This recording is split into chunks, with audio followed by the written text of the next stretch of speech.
this year I brought a 1984 Corvette. Decided to start with this after coming to the competition for about 4 years now with Richard Ortengren. And watching his cars run, I purchased a Fiero and sat on it for about 3 years while I was building a house. Thought I was going to run that for the Autocross and do really well, do independent suspension, mid-engine car, but it had no power. So in August I decided to purchase the Vette and do a Vette-kart. And this is the one that I bought. It was in pretty rough condition when I got it.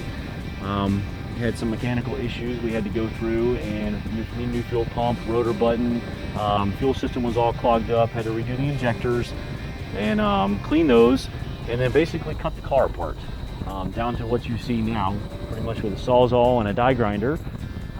Took the car all apart. We ditched the leaf spring suspension on the front. It had like a leaf spring suspension. We deleted all of that, went to coilover shocks off of an ATV, fabricated some knuckles for the suspension, lowered the front down about 5 inches.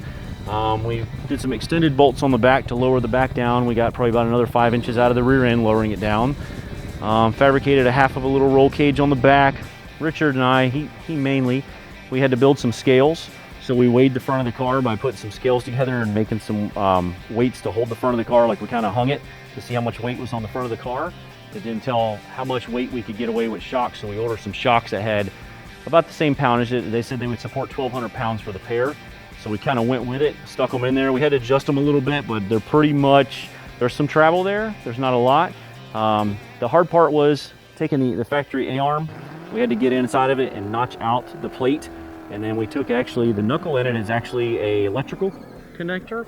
It's a piece of electrical conduit that we used, a big galvanized connector, and we had to drill that, fasten it down on the bottom to hold the bottom of the shock. And small grinding, chipping away at some of the stuff that was factory on there to make some room for those coilovers. But the overall was great. Like once we let it off the jack, it sat there. We had still 2.5 inches of travel moving up and down.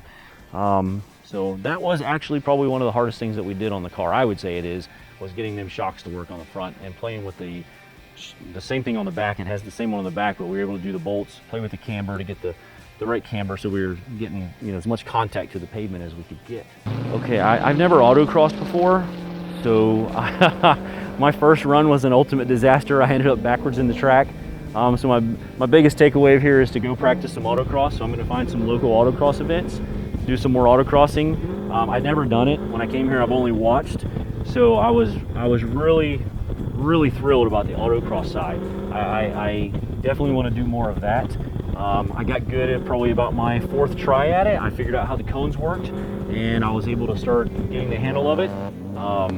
So my takeaway of this thing is definitely it has made me find a new passion for the autocross side of it. I mainly used to come for the drags. I would come with Rich and I would help him, and I would always be more set up for drag racing. But I guess after this weekend, I'm going to tell you that I'm more thrilled about the autocross side of it. So that would be my takeaway from the weekend is I found a new passion for autocross. So when I cut the car apart and I took the hood off of it, it looked really, I guess, naked in the front, and I didn't like the look of the nothing in the front. So I took the old headlights out of the hood and I had them laying on the ground, and I was just looking at it, and I picked them up and set them on top of the radiator thing, and it was just a home for them. I was like, this is perfect. So I stuck them on top of the radiator, fastened them down, stood back and took a picture. I sent it to Rich, and he kind of laughed, and he said, it looks like a face. So there became the face, and so I folded some metal down, put some teeth on it, decided to add a tongue, and that's where we came up with the Get Licked Racing. I did well in the autocross. I placed, I believe I'm in 9th place, 8th or 9th. I'm not sure how the standings come out again last night. It's either 8th or 9th. I did a 13.79 was my best run in the drags.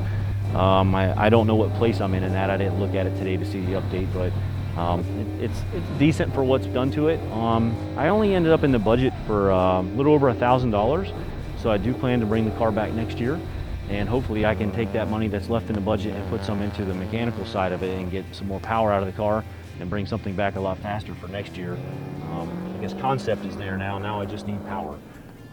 I guess purchasing a car that didn't run was a little scary, but they said it needed a fuel pump, so kind of went into the car getting a good price into the car. The guy wanted $900 for the car. I gave him $750 for the car because it wasn't running. So that helped me a lot. It had a perfect back glass on the car. I was able to sell the back glass, and I was able to sell the doors because the actual windows inside of them worked. So the guy wanted power windows that worked. So I sold the doors off of it, the rear glass off of it. That helped balance my budget back out and get me down to where I had money left in it. To pay for all the mechanical stuff, I had to get everything in the fuel system almost new. I had a new fuel cell, fuel pump, all the fittings. I had to put a new steering wheel in it. The steering wheel was falling out of the car. Seats, water pump. Basically everything that I almost spent on the car was mechanical other than the wheels, purchasing the wheels and the seats. That's what took most of my budget up that I have spent on the car, but still yet able to keep it pretty good budget by not having to do a bunch of mechanical work as far as internal in the motor or transmission work or rear end work. I've been coming to the event with Rich now for, this will be my 5th year, and I just love it. I like the whole bare bones of it, the everybody kind of get your hands dirty type feel. It's a great camaraderie. Everybody tries to help each other in the background. I like that. There's not everybody kind of after each other. It's more help each other. It is grassroots racing, and that's what I love about it. I really love the grassroots side of it, that it's down to the bare bones of racing. It's probably where it all started. Guys just trying to do things, slight modifications, and see if they can get a car a little bit faster. That's probably my favorite part of the whole event, is the grassroots part of it, or the bare bones part of racing, as I would say. So it's really, I'll come back many times. I'm not done by no means, but I'm a huge fan of it. I love it. I just love the innovative side of it, getting to be creative, add to the car, take away from the car. I guess that really was what brings me here. Support brands that support Grassroots Motorsports. Get your chemical solutions from CRC Industries. Visit crcindustries.com to learn more.